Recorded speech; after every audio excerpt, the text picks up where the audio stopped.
Olá, aqui o Soberania em Debate, o programa do movimento SOS Brasil Soberano, dos sindicatos e engenheiros no estado do Rio de Janeiro. Eu sou Jorge Folena e juntamente com minha amiga Beth Costa, que está aqui na tela, com um sorriso Oi, bonito. E aí, tudo bem, Beth? tudo ótimo. Vamos apresentar o programa de hoje, mas antes de falar do tema do programa, queria convidar todos vocês a nos acompanhar no nosso Instagram. Nosso Instagram é @SOS Brasil Soberano, @SOS Brasil Soberano, e o QR Code está aqui na tela para quem tiver interesse. Gente, nos acompanha aí, faça aumentar a nossa rede. Beth, o tema do programa de hoje ele é muito interessante. Nós vamos falar de patrimônio, né, patrimônio natural. Né, nós vamos falar, né, da influência do homem, da importância, né, para as cidades, para todos nós, né, daquilo que tem que ser preservado e não tem ocorrido. Nós vamos falar sobre o Pão de Açúcar e sobre o movimento, né, sem tirolesa no Pão de Açúcar. Quem vai nos ajudar, Beth, a compreender esse tema e explicar para as pessoas, né, dar amplo conhecimento sobre essa questão? Olá a todos e todas que nos acompanham. Quem vai nos ajudar a, a discutir o Pão de Açúcar sem tirolesa é o Sérgio Amadeu, nosso convidado, o Sérgio Alvim, desculpe. Oi, tudo bem? Oi, Sérgio Beth. Alvim, nosso convidado de hoje, que vai nos ajudar a discutir esse tema. Obrigada, Sérgio, por você estar aqui conosco nesse programa. O Sérgio é arquiteto, ele é formado pela Faculdade de Arquitetura e Urbanismo da UFRJ e é também advogado formado pelas faculdades Bennett. O Sérgio é um dos líderes, um dos organizadores, um dos participantes do movimento Pão de Açúcar sem tirolesa. Olá, Sérgio, muito obrigada por você estar aqui conosco, obrigada de coração mesmo. Oi, Beth, boa tarde, Beth, tudo bem? Jorge Folena, boa tarde, eu agradeço imensamente o convite para que a gente possa expor um pouco mais, né, já que nós temos um pouco de limitação em termos de possibilidades de conversar com a mídia, né? Mas eu agradeço imensamente. Não sou líder do movimento, o movimento é um movimento muito, digamos assim,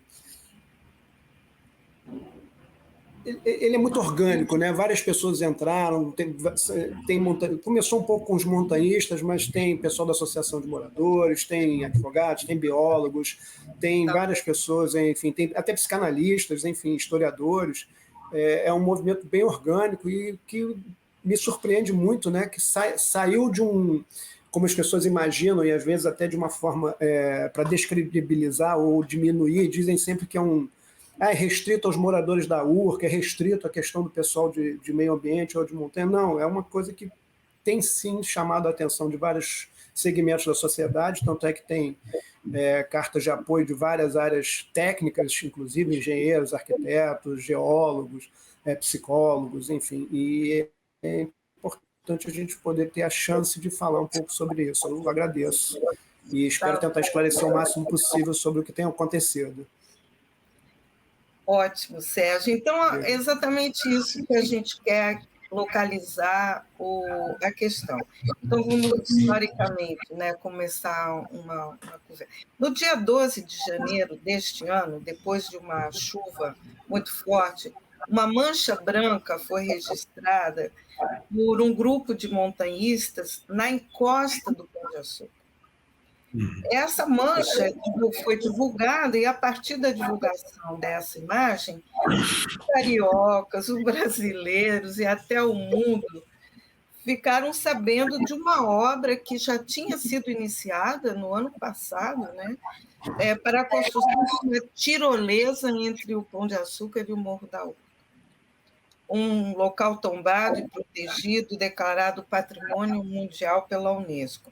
Aí eu te pergunto, Sérgio, como foi possível que isso tenha acontecido naquele lugar, nesse ponto que é tão conhecido, não só no Brasil, é a imagem, muitas vezes, do Brasil no mundo, como que isso pôde acontecer? Esta é a pergunta que não tem preço. Esta é a pergunta que não se consegue resposta dos responsáveis. Vamos pegar esse ponto de partida, cronologicamente falando, essa chuva que aconteceu no dia 12, ela desnudou, eu vou passar a usar esse termo, né, desnudou, né, levantou o tapete, tirou o véu de uma coisa que a maior parte, eu diria que quase a completude da sociedade, né, do Rio de Janeiro e do Brasil, não tinha a menor informação. Então, vamos pegar essa data do dia 12. No dia 16 de janeiro, teve uma matéria de uma empresa jornalística em que ela foi lá verificar o que aconteceu e, eu gosto sempre de ressaltar isso, está lá até hoje na manchete, né, a prefeitura, né, a manchete é essa: a prefeitura diz que não está em risco ambiental porque é só uma mistura de água e pó de pedra. No corpo da matéria, a empresa também foi a primeira a dizer: não tem problema, é só uma mistura de água com pó de pedra. Mas a água veio da chuva, o pó de pedra veio da pedra. Mas se você não tinha mexido na pedra, não teria por que ter pó de pedra. Bom, aí todo mundo ficou assustado, fomos começar a verificar isso e aquilo, e aí se descobriu, né, quase um mês depois, um colega montanhista foi lá e escalando, no final da escala, ele flagrou o corte em rocha. Flagrou, isso daí até inclusive esses vídeos circularam na internet, que assustou muito mais a comunidade montanhista, porque obviamente neste local onde foi o acesso foi via de escalada, e se verificou o corte, né? Isso daí, essa imagem ela é muito emblemática, porque ela já é o final desse procedimento praticamente, que eles cortaram as pedras com isso tudo, e verifiquem que do lado tem um tecido daqueles de camuflado, né? Aqueles tecidos camuflados de guerra. Eles colocaram, eles cobriram toda essa área com esse tecido camuflado para que ninguém visse o que estava escondido, né? E esse volume aí é nada perto do que eles retiraram, né? Então, tudo foi feito, digamos assim, não só foi feito inicialmente por baixo dos panos, como o resultado também continuou por baixo dos panos. Então, essa matéria foi no dia 16 de janeiro, todo mundo assustado, aí começou, enfim, eu vou chamar de galera, que foi a galera da montanha, começou a discutir, mas o que é isso e tal. E depois é que nós viemos a saber algumas outras coisas. Então, daí para frente, chegou mais ou menos daqui a um mês, teve esse flagrante dessa filmagem, e aí um grupo de mulheres montanhistas que estão sempre atuando, né, assim, de uma forma absolutamente importante, porque elas são sempre, às vezes, precursoras de algumas atividades e alguns atos, fizeram um abaixo-assinado, né, para questionar: olha só, não pode ter isso, pode ter aquilo. E aí, nesse meio tempo também, se foi atrás de alguns documentos, começou a se pesquisar alguns processos, e se chegou a alguns processos do IPHAN. Esses processos do IPHAN estão lá disponíveis na página do IPHAN.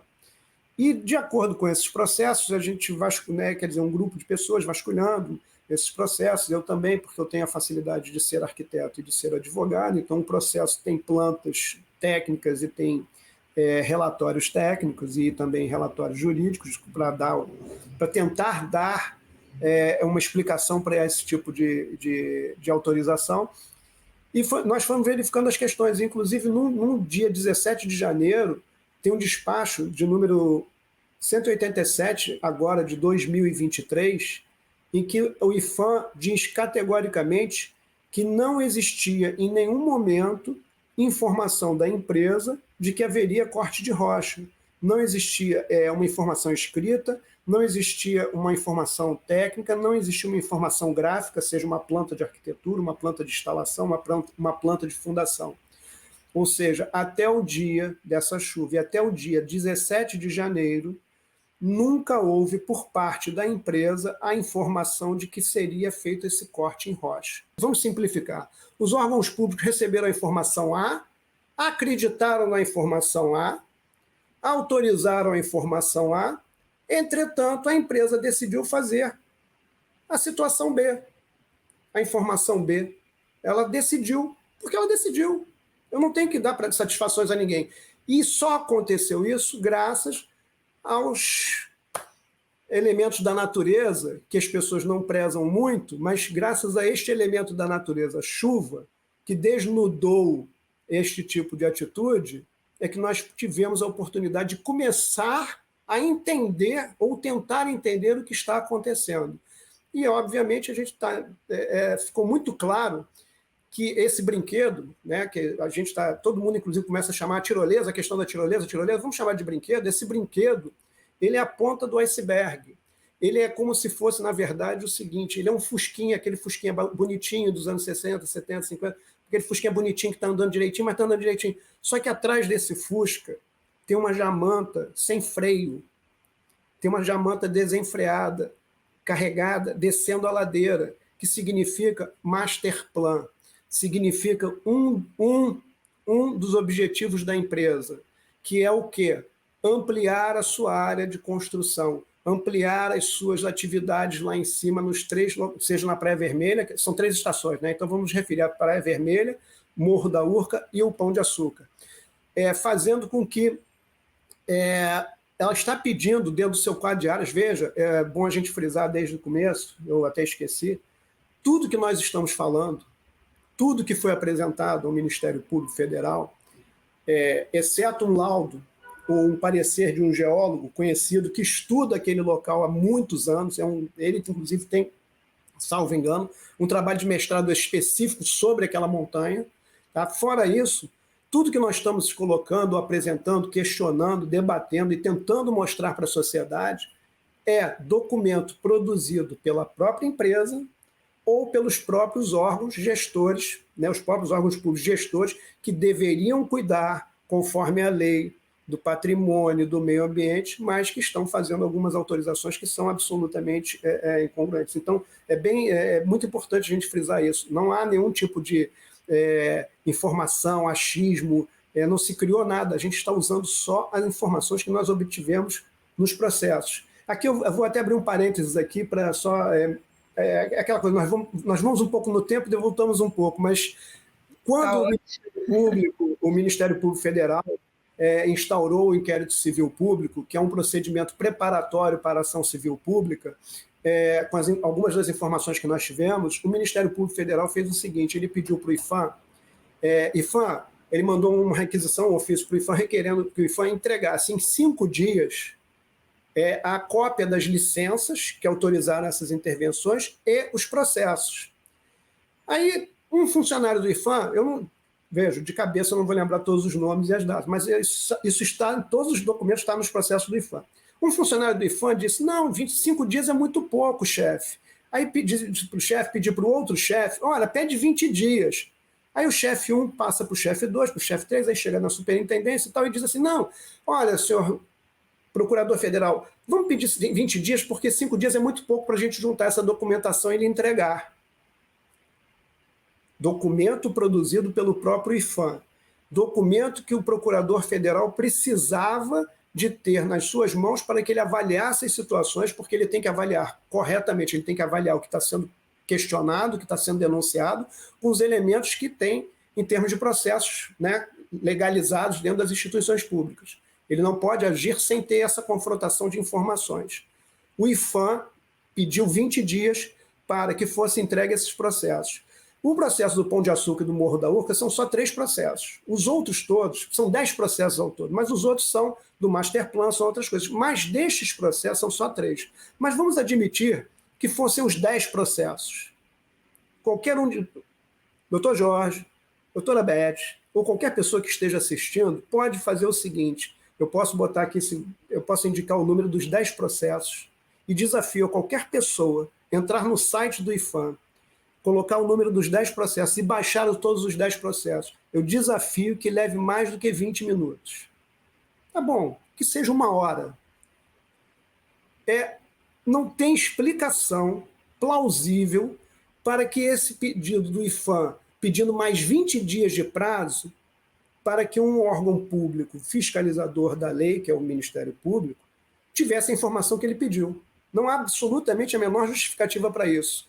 E isso só serviu, em termos práticos, para que a empresa tivesse mais 20 dias correndo para fazer a sua obra sem as licenças. Então, é muito peculiar isso. Então, eu faço até questão de lembrar... É um bastidor, né? É como se fosse aquele bastidor da novela. Esse é o bastidor de um dos processos do IPHAN. Ou seja, o IPHAN pediu 20 dias para entregar uma coisa que está online para todos nós. Então, é muito complicado isso, né? Então, e aí, voltando, né? Como eu digo, é a ponta do iceberg, né? Com isso, eles querem fazer esse master plan. Eles sempre dizem que não, uma coisa não tem a ver com a outra. Inclusive, o tripé de argumentação da empresa, essa empresa ela está sempre focada em 3 afirmativas que ela, até hoje, até o dia de hoje, ela insiste em propagar, seja publicitariamente nos seus locais, nos seus sites e tudo, e principalmente pela mídia tradicional. Ela foca em 3 afirmações categóricas. Nós sempre tivemos todas as licenças. Esse gerente dessa empresa, ele sempre afirma isso, sempre afirmou isso em todos os momentos. Sempre tivemos todas as licenças. Ora, se eles cortaram a rocha sem ter rocha, se eles só apresentaram o primeiro indício de corte em rocha no dia 31 de janeiro de 2023, e aí somente no dia 1º de março de 2023 a Secretaria de Meio Ambiente pediu para que parasse a obra, ou seja, de janeiro até 1º de março, os órgãos da prefeitura não se mexeram, somente no dia 1º de março. Dia 1º de março, notificaram para que parassem a obra. No dia 8 de março, a empresa apresenta na GeoRio o primeiro pedido para licenciamento de corte em rocha, que mesmo por absurdo que se possa imaginar, eles conseguiram esse licenciamento no dia 21 de março de 2023. Então, significa que uma empresa que tem o seu gestor afirmando para a sociedade brasileira que sempre teve as licenças quando está aprovado no processo do IPHAN, no processo da GeoRio, nos processos de licenciamento, que eles só obtiveram a licença para cortar a rocha no dia 21 de março de 2023. Então, esta afirmativa, ela não corresponde à realidade dos fatos. O primeiro tripé, a primeira argumentação era essa. A segunda argumentação foi de que sempre teve debate com a sociedade, que o projeto foi apresentado para a sociedade civil, o que também não se sustenta diante da documentação da própria empresa e dos órgãos gestores públicos, porque eles afirmam que apresentaram isso para a sociedade através de uma reunião no CONSEMONA. CONSEMONA é o Conselho da Unidade de Conservação Monumento Natural do Pão de Açúcar e Morro da Urca. É um conselho em que tem organizações da sociedade civil, né? O GAE, Grupo de Ação Ecológica, a AMUR, Associação de Moradores da Urca, da Lauro Milha, a ALMA, que é a Associação de Moradores da Lauro Milha, entre outras entidades, a Federação de Montanhistas, né? A Federação de Montanhismo do Rio de Janeiro. E essa reunião foi realizada no dia 15 de julho de 2022. Veja, o processo começou de pedido em 15 de dezembro de 2020. Quando eles fizeram, e veja só, eles não apresentaram um projeto, eles apresentaram simplesmente ilustrações. A maior parte das pessoas já deve ter frequentado um estande de venda imobiliária, de apartamento e tal. É uma ilustração daquelas, uma perspectiva, que não traz elementos técnicos para você saber exatamente o que está sendo construído. Uma ilustração meramente, digamos assim, uma animação, né? É uma ilustração genérica. Eles apresentaram isso como sendo já o projeto. E, na verdade, quando apresentaram, uma boa parte do projeto já estava licenciado, já tinham aprovado o estudo preliminar, já estavam aprovando o anteprojeto e já estavam caminhando para o projeto executivo.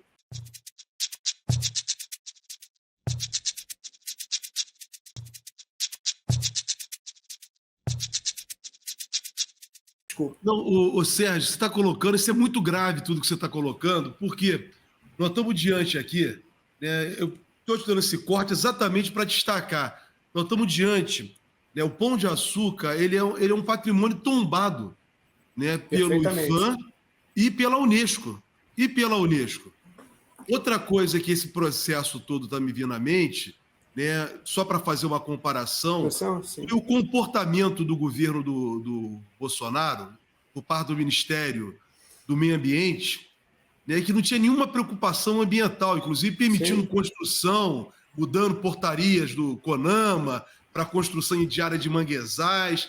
Quer dizer, eu acho que está tudo nessa linha, porque está claro que você está falando, a noção de impunidade, a ausência de fiscalização, né, e a conduta, né, por parte do IPHAN. Então, isso é muito sério, Sérgio, você está trazendo aqui.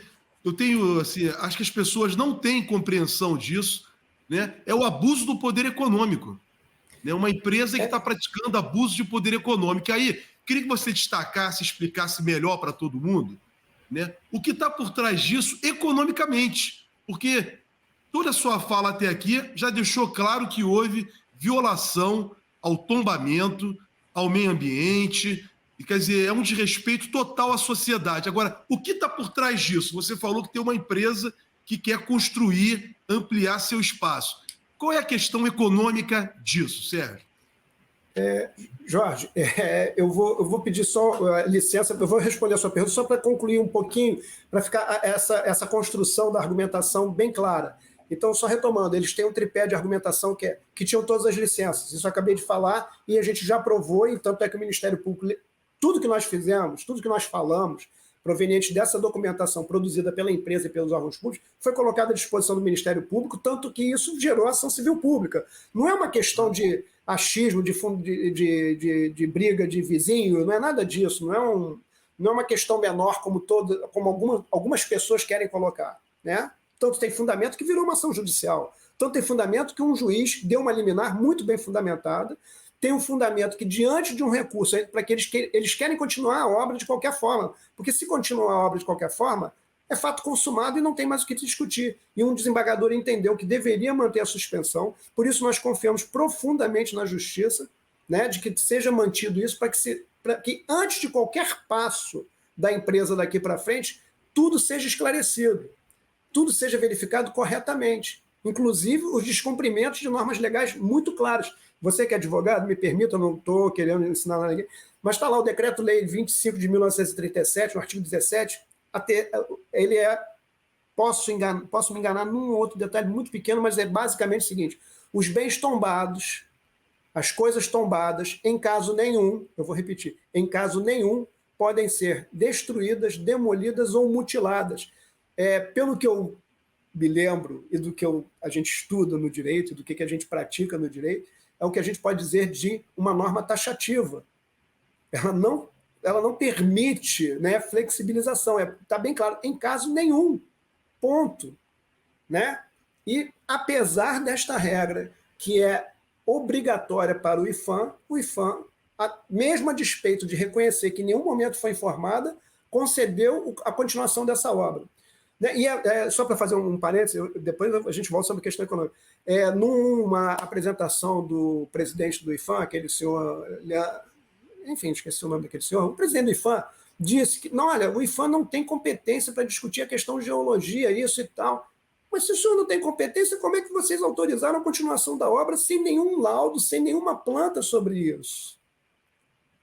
E aí a gente teve até a surpresa de escutar ele falando, porque quando a questão já estava posta, né, ele até falou, ele usou um argumento, não, porque a questão da segurança jurídica, a gente tem que ver as licenças e tal. E eu perguntei a ele, senhor Leandro Graz, senhor Leandro Graz, não seria segurança jurídica simplesmente cumprir o artigo, aquele artigo que eu acabei de falar, não seria cumprir simplesmente o artigo 17? Não seria isso segurança jurídica? E não um termo muito subjetivo, considero que não há nenhum tipo de dano nem interferência no corte da rocha. Essa frase subjetiva, completamente vazia de qualquer instrumento ou de substrato técnico, lógico, racional, não pode se sobrepor àquele artigo. Bom, e o último coisa era conhecimento da área construída. Então, quando eles atrelam, eles tentam desconectar a questão desse brinquedo, da tirolesa, do master plan. O que não é verdade, porque um veio a reboque do outro. É muito claro isso, é indiscutivelmente claro, tanto é que quando eles conseguiram, a primeira aprovação do projeto da tirolesa, desse brinquedo, era uma intervenção muito pequena. Só que aí o próprio IPHAN, num dos documentos, reconhece que o projeto que eles apresentaram depois é maior do que foi aprovado para fazer. É uma sequência de atos tão insanos, tão surreais, que aí aí o que a gente imagina? Bom, então vai crescer a área, então o IPHAN está autorizando crescer, tudo é para um crescimento. É uma expansão construtiva e de atividades desmedidas. Então vamos agora àquela sua pergunta, a questão econômica que certamente está por trás disso. Sérgio, peraí, uma perguntinha antes de você responder isso. Você falou em master plan. O que é master plan? Para que todos possam compreender. O master plan é o que a empresa se apoia num pedido do IPHAN para que o IPHAN, em algum momento, no momento lá da apresentação dessa questão daquele brinquedo da tirolesa, ele disse, não, mas olha só, então como tem essa interferência e tem outros, então nós sugerimos que a empresa faça um plano diretor, um master plan para a ocupação dos 3 locais. Ou seja, o órgão regulador, o órgão fiscalizador, o órgão que tem que dar a diretriz do que pode e do que não pode fazer, ele pede que a empresa desenvolva o que vai ser feito lá. Diria meu avô, diria minha avó, que é colocar a raposa no galinheiro. Né? Eu acho que a gente pode falar num linguajar bem tranquilo aqui, que é basicamente isso. Então, você diz que a empresa vai dizer o que é o melhor para ser colocado lá em cima. Veja bem, a empresa que desde o começo nunca apresentou de forma clara, correta e da forma devida em termos legais, inclusive e técnicos, porque nunca disse como aquela plataforma ficaria sustentada sobre a rocha, e eu, como arquiteto, disse isso desde o primeiro começo. Tem o quê? A plataforma flutua no ar, a plataforma não tem um pilar fixando ela na rocha, não tem nada, e nos desenhos tem isso, eles nunca fazem esse detalhamento. Então, são coisas tão absurdas. Então, esse projeto, o Master Plan, é para isso, ele está ligado a isso. Então, quando o IPHAN diz assim, então vocês desenvolvam esse projeto, e eles chamam de Master Plan, que é exatamente o que seria um novo nome marqueteiro, mercadológico, para dizer plano diretor. O que é o plano diretor? Como a gente, né, tem um plano diretor, inclusive, tem que ser discutido para a cidade agora, isso é um alerta que a gente está fazendo. Tem um movimento, o Rio Não Está à Venda, que é extremamente importante para que as pessoas e a sociedade toda entendam, para que o nosso vizinho entenda que, se não descer para essa reunião de condomínio para discutir o plano diretor, nós teremos uma cidade por 10 anos com interferências absurdas de setores que são legítimos que existam, o setor da construção civil, questão imobiliária, uma série de coisas, mas com controle e não com o descontrole que está sendo permitido dentro do plano diretor. Porque o controle ele é uma ficção. Porque na medida que você escreve vários artigos no plano diretor, mas você tem ressalvas dizendo mas pode construir além do gabarito se pagar X, pode isso se fizer aquilo. Então você não tem uma lei que você está protegendo, limitando e cuidando contra um desenvolvimento ou contra uma exploração desenfreada e degradadora. Então, só para concluir, não te deixar sem resposta, né, Jorge, a questão econômica. Vamos lá. Quando esta empresa, que é bom a gente destacar uma outra questão. Gente, eu estou te enrolando, né, Jorge? Parece que eu acho que eu estou tentando pensar na resposta. Mas vamos lá. É porque talvez fique um pouco mais claro a gente esclarecer alguns detalhes.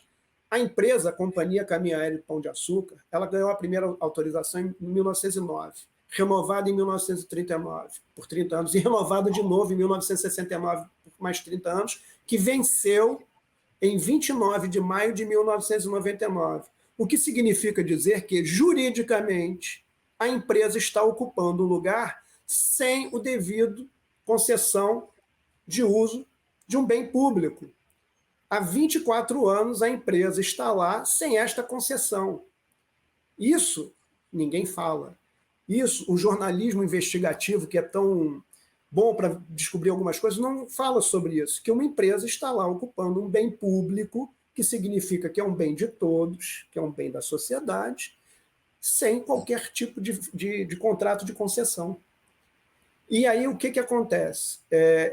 Além disto, esta empresa originária fez um contrato, né, com uma outra empresa, tanto é que esse gerente ele fala muito dessa outra empresa, a Iter Participações, que é uma holding, porque tem mais 2 ou 3 empresas, e um colega nosso que é da área de turismo sabe explicar isso muito melhor, que é uma empresa, são 3 empresas ligadas à área de turismo, que pretendem ter, digamos assim, concentrar a compra das entradas de atrações turísticas, pacotes de turismo e tal. Então, esta empresa é que está gerenciando isso agora. E está, com esse projeto, de instalação dessas ampliações no Pão de Açúcar, de forma que você instale um monte de atrativos, um monte de coisas, transformando basicamente, inclusive, né, em termos de marketing, até mudaram o nome, chamam de Parque Bondinho. Aquilo ali não é um parque. E parque pode ser um parque natural ou um parque de diversões. Parque natural é para preservar a unidade de conservação, que ali é uma unidade de conservação. E parque de diversões é outro lugar, não é o Pão de Açúcar. Então, esses interesses econômicos que você fala, Jorge, provavelmente estão da seguinte forma. O discurso da empresa até nem é muito lógico, porque eles dizem que eles querem criar um atrativo. Se você está criando esse brinquedo como um atrativo, é porque você quer chamar mais pessoas, mas, ao mesmo tempo, eles afirmam o tempo todo de que não haverá aumento de pessoas, não haverá aumento de fluxo de pessoas. Ora, como é que eu vou fazer? Para que eu vou investir não sei quantos milhões num atrativo que eu não vou trazer mais pessoas? Por que eu estou investindo isso tudo? Não tem a mínima lógica isso, não é minimamente razoável. E aí você começa a pensar no seguinte, vamos lá, estas empresas que estão coligadas a essa empresa que tem a concessão, que já é, vamos fazer, mais uma vez, ressaltar, a empresa que tem a concessão original não é mais a empresa que está gerindo, porque essa outra empresa é que está fazendo isso, embora sob o chapéu, sob o guarda-chuva da Companhia Caminho Aéreo Pão de Açúcar. Desenvolvendo essa tese de que esses locais têm que ter atrativos de todas as espécies, tipo show, teatro, praças de alimentação, arvorismo, tirolesas e coisas que o valham. Esta mesma empresa já pegou a concessão de uma unidade de conservação no Rio Grande do Sul. Salvo engano, esse valor de entrada, que era relativamente acessível, veja só, R$30, pode ser uma ninharia para alguns de nós, para algumas pessoas, mas R$30 pode ser um valor muito significativo para uma grande massa da população brasileira que tem o direito de, no seu final de semana, apreciar a beleza do Parque do Caracol ou qualquer outro atrativo natural, como a Quinta da Boa Vista, ou vários outros parques ou locais naturais, que é onde você pode ter o seu lazer mais simples, mais direto, mais barato e mais acessível.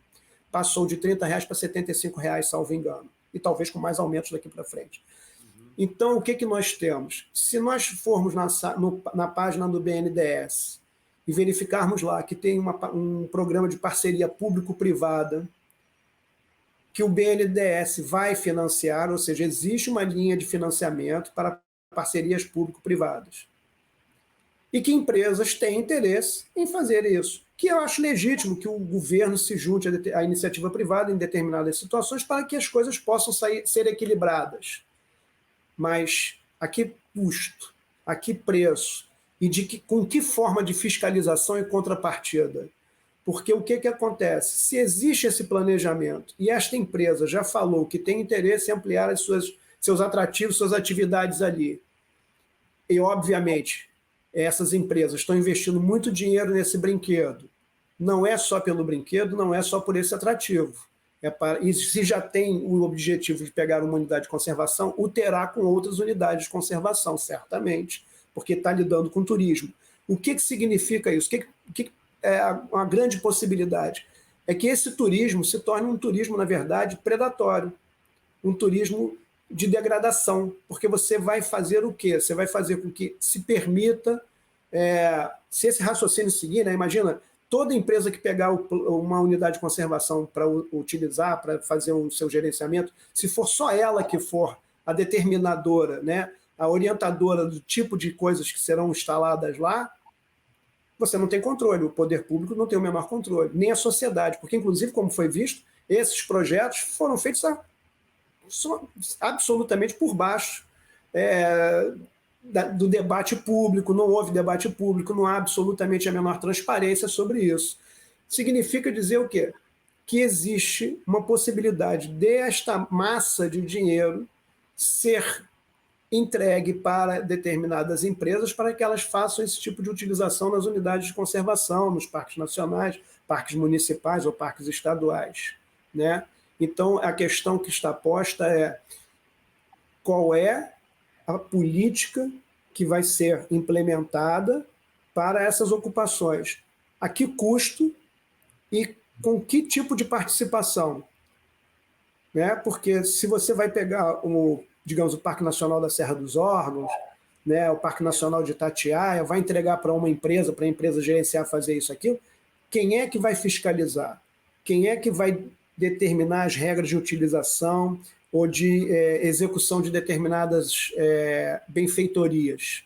Tá? Porque a gente também sabe que existe uma política muito interessante. Eles chamam de aumentar o ticket médio. Né?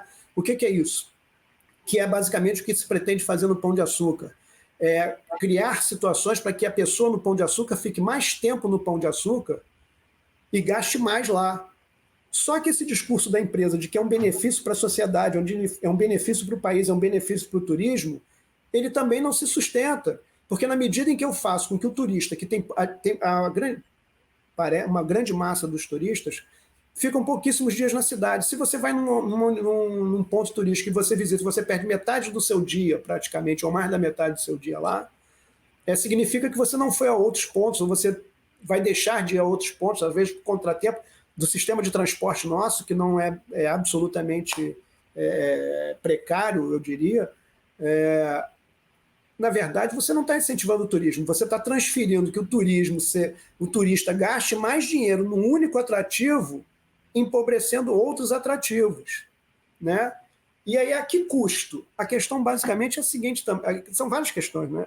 Mas uma questão é, esse tipo de interferência que está sendo feito no Pão de Açúcar, que nós temos uma proteção, eu diria, vamos lá, o Pão de Açúcar, se a gente parar para pensar, o Pão de Açúcar é mais bem protegido que o presidente dos Estados Unidos.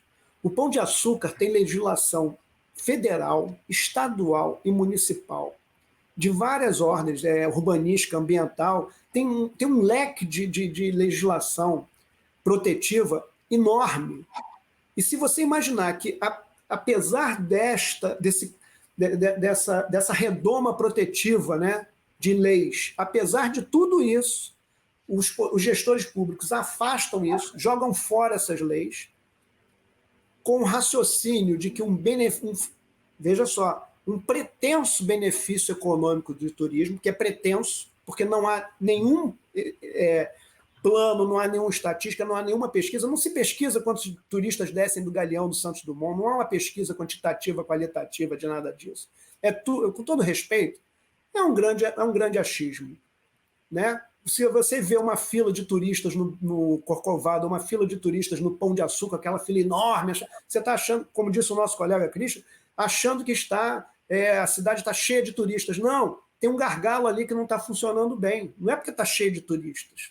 Então, esse discurso de que vai ser um benefício para o turismo, que isso vai ser um desenvolvimento econômico e tal, não parece ser minimamente razoável. Então, quando você afasta essa legislação para destruir, descaracterizar, né, um monumento tombado, e ele é tombado, inclusive em termos naturais. Até em 2022, a União Internacional de Geólogos deu um título de proteção ao Pão de Açúcar. Então, por que você vai cortar uma rocha para instalar um brinquedo que você poderia instalar em qualquer outro lugar? Né? Então, esses interesses que têm que ser colocados. É essa questão que tem que ser debatida. A que custo os gestores públicos estão levando a nossa cidade? Né? Quando você faz isso e permite isso no maior símbolo nacional, quiçá num símbolo internacional, porque se as pessoas tiverem oportunidade de procurar, a gente pode procurar na internet, é fácil até de achar. Eu tenho essa coleção de postais. Existem postais, né, cartões postais, coisas antigas, né, impressas, que reproduzem cartazes de empresas aéreas e empresas de navegação desde a década de 1920. E elas têm como ícone dessa propaganda de turismo o Pão de Açúcar. Então, este bem que conseguiu ser elevado a ponto de ser tombado, inclusive ele foi tombado em 1939, de uma forma ex officio, de uma forma pouco esclarecedora, mas o tombamento mais técnico e um tombamento que foi ratificado foi em 1973, justamente Por quê? Porque em 1973 a empresa quis fazer uma implementação de um hotel, de um restaurante de 3 andares, aquelas construções megalômanas, em que também um colega arquiteto, como os colegas arquitetos atualmente começam a defender, não, porque vai ser bonito, porque vai ser uma defesa, vai ser lindo e maravilhoso.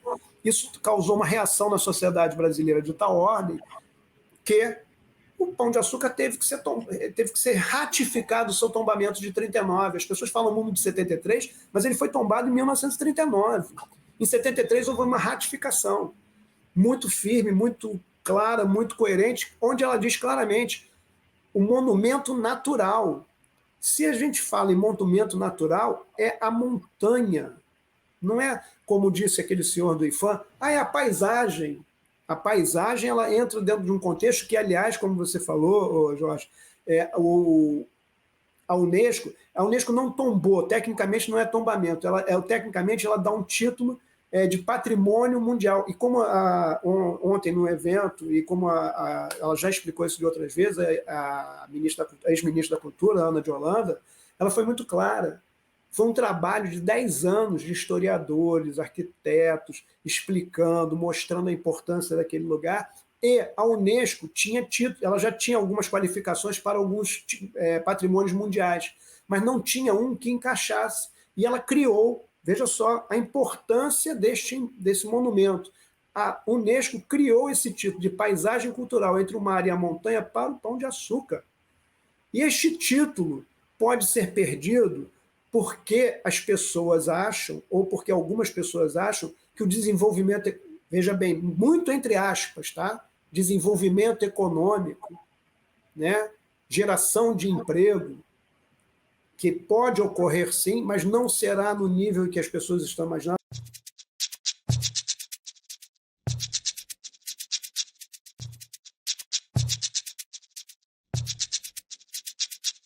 Você não vai gerar 200 mil empregos diretos e indiretos. Você não vai gerar 100 mil empregos, 50 mil empregos diretos e indiretos. Você vai gerar esses empregos, sabe como é que se gera esses empregos? Com um excelente sistema de recepção do turista, com aeroportos que funcionem bem, com transporte que funcione bem. Você não tem um metrô, você não tem uma linha de VLT, você não tem nada do aeroporto do Galeão até desembocar na cidade do Rio de Janeiro, no centro, Zona Norte, Zona Sul. É isso que você teria, sim, um desenvolvimento de turismo. Quando você realmente tem essa rede de serviços, de transporte, tudo funcionando bem. Isso traz turismo. Um bom atendimento num restaurante, num bar no Rio de Janeiro, que nós sabemos que nem sempre é bom, lamentavelmente, na nossa cidade. Então, estas atividades trazem turismo. Pode ser que em 7 bilhões de pessoas, 100, né, da Índia, do Japão, da França, possam vir ao Rio de Janeiro exclusivamente pela linda tirolesa que querem vender. Mas não são esses 100 turistas que vão desenvolver a nossa cidade, a nossa economia. E é só para dar até um contraponto com essa questão econômica, Jorge. Diga, Beth, desculpe. Não, é que eu tenho uma pergunta ainda para fazer sobre o movimento, então, nós termina isso. Não, diga. Ô, Sérgio, você está ótimo, cara. Você está fazendo uma coisa. Tem muita. Não, é porque você tocou que já houve outras iniciativas de construir, desfigurar o morro, e que sempre foi a sociedade civil que se mobilizou e conseguiu impedir que esse patrimônio fosse dilapidado, modificado e tal. Como está sendo agora, né? Esse movimento da Pão de Açúcar Sem Tirolesa, ele surgiu muito forte. De novo, é a sociedade civil que está se mobilizando, está conseguindo, né, com essa liminar que embargou as obras e da Justiça Federal que ratificou o embargo. Eu queria que você falasse um pouco dessa mobilização que está sendo feita das várias entidades da sociedade civil e quais são os próximos passos que vocês estão planejando. Em 5 minutos, hein, Beth? Vai ter que fazer isso. Ô, Sérgio, vai ter que fazer isso em 5 minutos. Meu Deus do céu, eu tenho um problema, eu sou muito tímido, mas na hora que deixou falar, eu falo desse assunto, porque esse assunto está ótimo, está ótimo. Não. Desculpe, ele é muito caro no sentido de valor, sim, né? De valores, princípios, não valor, preço, né? não é questão econômica, como a empresa precisa que se tenha, né? Ou queira fazer. A beleza da montanha. Gente, as caravelas, a navegação usa isso, a montanha como referência, sempre foi referência, continua sendo referência, ela será sempre uma referência até o momento em que queiram a transformar. Imagine, né?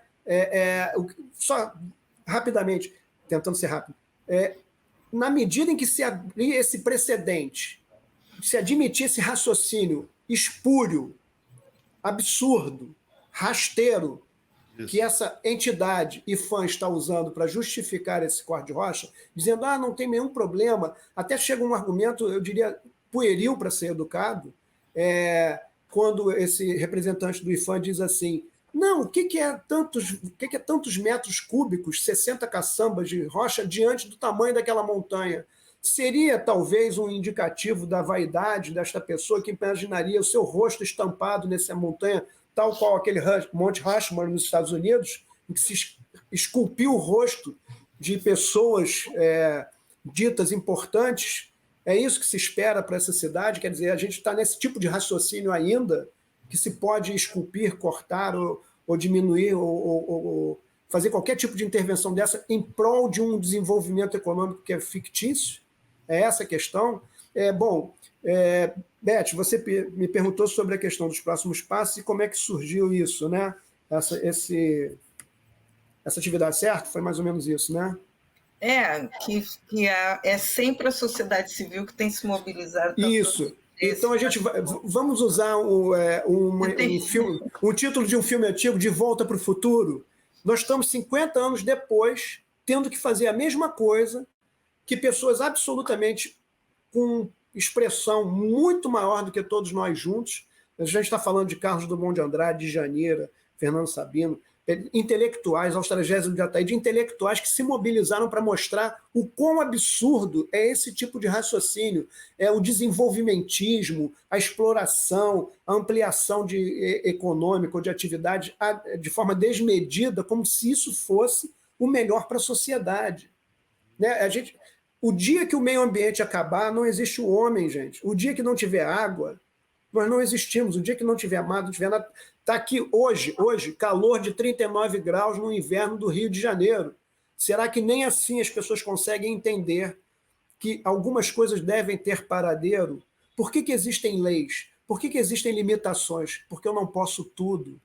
Eu não sou, digamos assim, o maior exemplo de religiosidade, mas, enfim, parece que na Bíblia já tem isso, que era São Paulo que diz tudo posso, mas nem tudo me convém, né? E é isso, eu posso tudo, o livre-arbítrio permite tudo, mas eu não posso fazer tudo. E é essa questão que está posta, quer dizer, se essa empresa conseguir e os gestores forem apoiadores desse tipo de atitude, que você afasta legislações muito claras de proteção em prol em defesa desse tipo de raciocínio, de desenvolvimentismo a qualquer custo, se você fizer isso com esse maior ícone nacional e internacional, você nunca mais vai ter nenhum paradeiro em qualquer local deste país. Em qualquer local deste país, desde a menor cidade, que tem lá o seu meio ambiente protegido, cuidado pela própria população, vai estar a salvo de empreendimentos exploradores, exploratórios, expansionistas e predatórios. Sempre com o discurso de que vamos desenvolver, vamos dar... E ainda usam o termo sustentável de forma absurda, né? Vamos fazer isso tudo de forma sustentável. Ou seja, de forma sustentável, eu cortei um monumento natural de 560 milhões de anos. Essa palavra não cabe, de forma alguma, na justificativa para o que estão fazendo. Nem essa e nem outras palavras. O que a gente tenta, Beth, o que a gente está tentando é fazer com que as pessoas percebam o que está acontecendo. Porque como, na verdade, nós temos... a empresa nunca veio a debate com a gente, a empresa não permite um debate nunca. Né? Tentamos já várias vezes, a empresa fala que é transparente, fala isso, faz aquele marketing todo, mas ela nunca teve a possibilidade, nos deu a possibilidade de dialogar sobre essa questão. E mais, quer dizer, se você não consegue falar e não tem espaço, e realmente aparentemente a mídia não conseguiu ainda nos contactar, né, nos dar um pouco de espaço para que a gente explique isso que a gente está explicando para vocês, mais uma vez reafirmando com documentos da própria empresa, do próprio gestor público, não são coisas que nós inventamos. O que a gente faz? É um trabalho de formiguinha, Beth.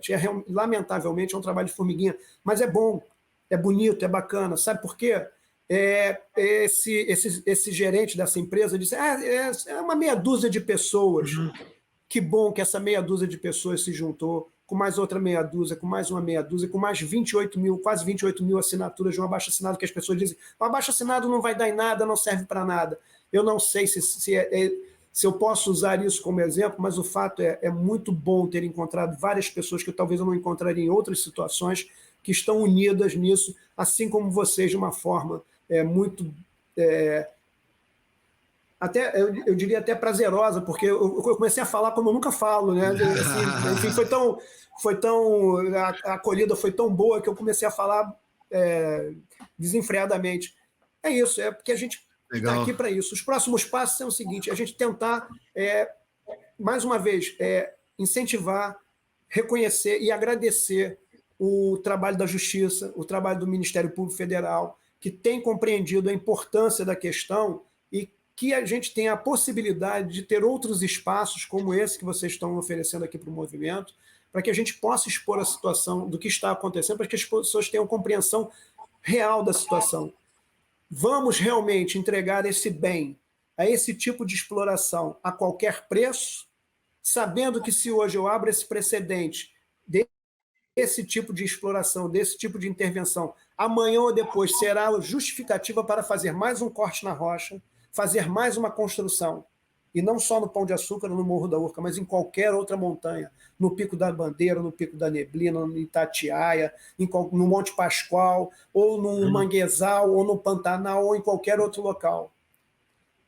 Pedra não se regenera, meio ambiente pode se regenerar uma parte.